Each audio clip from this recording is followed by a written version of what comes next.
समय आया, एक बार करवा का नाम उस जो पार्वती जी की सहेली थी उसका नाम करवा पड़ गया। करवा पड़कर एक साधारण परिवार में उसका जन्म था। पति के साथ संग में रह रही थी। पति को थोड़ा शरीर में शिथिलता हो गई थी और वो शिथिलता को देखकर पति को लगी प्यास। जब प्यास लगी तो पानी पीने के लिए पति सरोवर के पास गया। जरा ध्यान देना इस कथन। पति गया सरोवर के पास में। कई लोग करवा चौथ की बहुत हंसी उड़ाते हैं, माताओं की बड़ी हंसी उड़ाते हैं। उनसे निवेदन है मेरा, हमारे सनातन धर्म के जितने व्रत हैं, हमारे सनातन धर्म के इस भारत की भूमि से जितने नियम धर्म जितने निकले हैं, जितने व्रत निकले हैं, साधना निकली है, ये साधारण नहीं है। इसलिए बार बार कहते हैं चंदन है इस देश की माटी, तपोभूमि हर ग्राम है, हर बाला देवी की प्रतिमा, बच्चा बच्चा राम है। कोई साधारण नहीं, कोई अब पार्वती जी की वो सहेली का नाम जन्म लेते लेते लेते लेते एक बार करवा पड़ गया।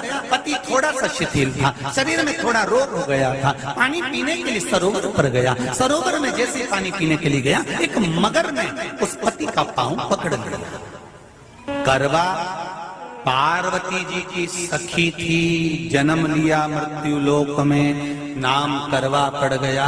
करवा चतुर्थी का व्रत करने से अखंड सौभाग्य हो जाता है। मात्र पार्वती जी की सहेली का व्रत। करवा गई, करवा ने देखा कि मेरे पति का पांव मगर ने पकड़ रखा है, और करवा शिव की उपासक थी। करवा शंकर के उपासक, और शंकर भगवान से ज्यादा करवा माता पार्वती जी की उपासक थी, क्योंकि पार्वती जी की सहेली थी।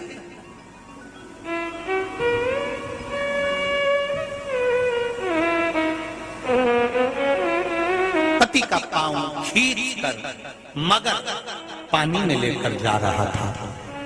करवा आराधना में लगी हुई थी। करवा ने मिट्टी का एक गोल भाग ही बनाया था, जिस पर पार्वती जी का जो नीचे का पीठी का होती है उस पर शिवलिंग रखा था। केवल नीचे का भाग का निर्माण ही करा था, और करवा के कानों में शब्द पड़ गया। करवा के कानों में शब्द पड़ गया, पति के चीखने की आवाज आई। करवा दौड़ पड़ी। ये तो कैलेंडर में छपा हुआ करवा चौथ का फोटो आने लगा, नहीं तो पहले नियम था दीवार पर बनाई जाती थी और वहां पूजन करी जाती थी।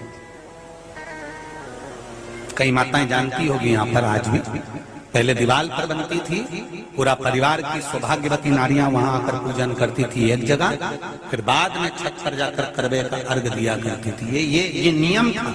अब तो बना बनाया कागज आ जाता, उसको चिपका दो, पूजन कर लो, वो अलग प्रमाण। पर यहाँ करवा मट्टी का भाग का लेपन कर रही थी, और लेपन करते करते बस उस समय पर पति की आवाज आई, छोड़ा।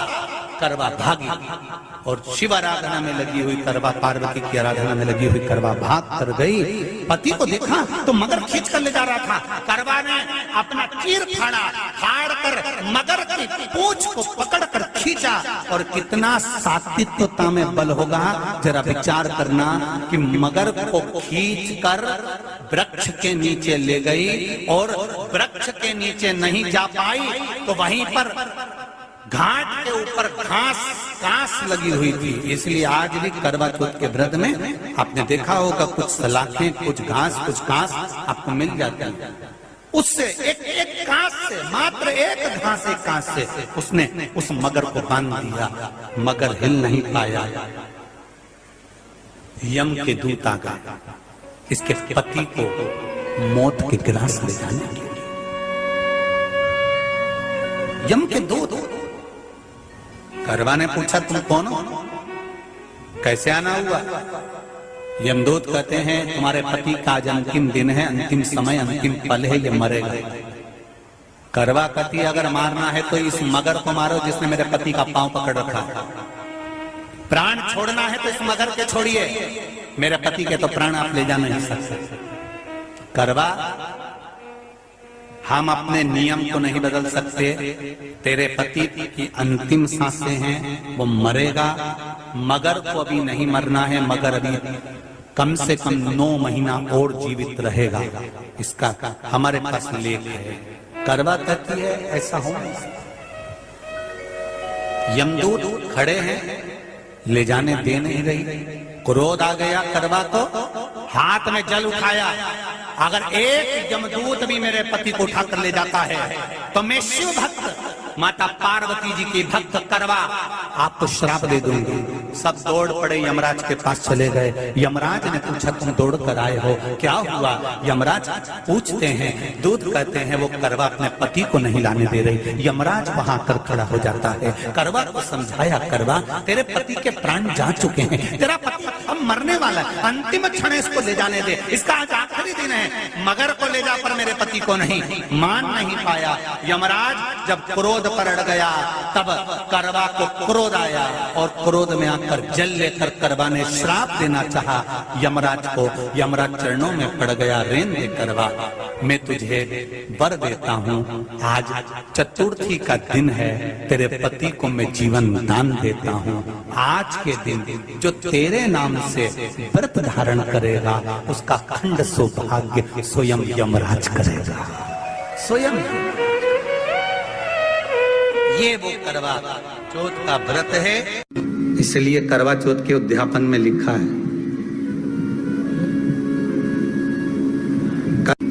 उसका जब उद्यापन होता है तो एक थाली में 13 जगह पर 4-4 पूड़ी रखी जाती है। आप लोगों को तो मालूम होगा, आप लोगों ने करा होगा करवा चौथ का उद्यापन। एक थाली में 13 जगह पर पूड़ी और सीरा, सीरा मतलब हलवा रखा जाता है। और रखने के बाद में उसके ऊपर एक पत्तल रखकर उस पर सुहाग का वस्त्र, साड़ी, 5 वस्त्र, सुहाग सामग्री सब उस पर रखी जाती है। और रखने के बाद में हाथ में कंकु, चावल, हल्दी लेकर संकल्प लेकर उस थाली पर से घुमाया जाता है। कामना करी जाती है, हे चौथ माता, हे करवा चौथ, हे चतुर्थी माँ, मेरे जीवन में मैंने आपका व्रत करा है, मेरे इस व्रत को स्वीकार करना, मेरा सौभाग्य का, मेरा मांग का सिंदूर, मेरी भाल की बिंदी, मेरे हाथ का चूड़ा, मेरी पाँव की बिछोड़ी, इसको अमर करना माँ। और जो ये वस्त्र मैं दे रही हूँ, इस वस्त्र को मैं जो प्रदान कर रही हूँ चौथ माता, इसको स्वीकार कर कर मेरी भी चुनड़ी को लाल बनाए रखना। तब उस साड़ी को, उस वस्तु को, उस सामग्री को उठाकर घर की वृद्ध सास को, जो घर में सासू होती है, उसको दिया जाता है। सास नहीं हो तो किसी सौभाग्यवती नारी को दिया जाता है। उसके बाद में आप फिर ब्राह्मणों का भोजन कराओ, बड़े प्रेम से बुलाओ और ब्राह्मण ब्राह्मणी का भोजन कराओ। अब आज के जमाने में जो करवा चौथ का उद्यापन होता है, उसमें जब समाज की माताएं उद्यापन करती है तो केवल स्त्री को भोजन करा देती है, पुरुष को नहीं कराती। पर करवा चौथ के उद्यापन में लिखा है कि ब्राह्मण का भोजन होना चाहिए, उसके साथ सौभाग्यवती नारी आए, उसकी पत्नी। पर अपन ने तो सोचा कि चौथ माता का उद्यापन है तो केवल स्त्री को खिला दो, उद्यापन का पूर्ण फल मिल जाएगा। नहीं, उसका सुख नहीं और देने का भी फल है महाराज। करवा चौथ का उद्यापन करो तो भोजन करने उसको बुलाओ जो अपने घर का हो, उसको उद्यापन में नहीं गिनो। अपने घर के लोगों तो वैसे ही भोजन करेंगे, घर का व्यक्ति तो वैसे ही भोजन करेगा ना। पर अपन ने उन्हीं को गिना, ने हमारी बड़ी जीजी के गिन लो, ने छोटी जीजी के गिन लो, ने भांजी के गिन लो, ने उसके गिन लो, ने उसके गिन लो, ने 13-14 ऐसे इकट्ठा कर लिया, ने साहब ये अपने इकट्ठे हो गए, ये तो अपने हो गए।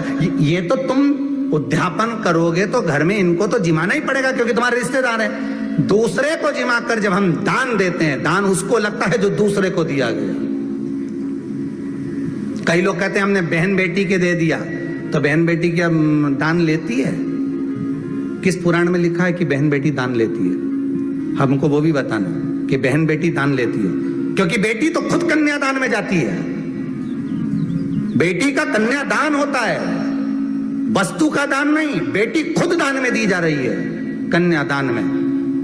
बेटी कभी दान नहीं लेती महाराज, बहन बेटियां कभी दान नहीं लेंगी। और बहन बेटियों को कह भी देना चाहिए, अगर भाभियों बोले कि हमने जीजी को दान, दान मान नहीं ले रहे हैं, देना हो तो ठाट से हमारा हक दे रही हो। हम साल भर में आते हैं तो राखी पे साड़ी दे रही हो, ये हमारा हक है क्योंकि हमारे मकान में रह रही हो, हक दे रही हो, दान नहीं। दान देना है तो पंडित जी के दो, दान देना है तो ब्राह्मण को दो, गौ माता को दो। हम दान नहीं ले रहे, हम अपना हक मांग रहे हैं। श्री शिवाय नमस्तुभ्यम, हर हर महादेव। पूज्य गुरुजी ने इस वीडियो में 10 अक्टूबर करवा चौथ के विशेष उपाय बताए हैं। आप सभी को अपने अखंड सौभाग्य के लिए, अपने बच्चों की खुशहाली के लिए करवा चौथ का व्रत अवश्य ही करना चाहिए। भगवान भोलेनाथ और माता पार्वती आपका अखंड सौभाग्य रखें, ऐसी हम भी कामना करते हैं। वीडियो को ज़्यादा से ज़्यादा शेयर करो, लाइक करो, कमेंट करो और चैनल को सब्सक्राइब अवश्य कर देना।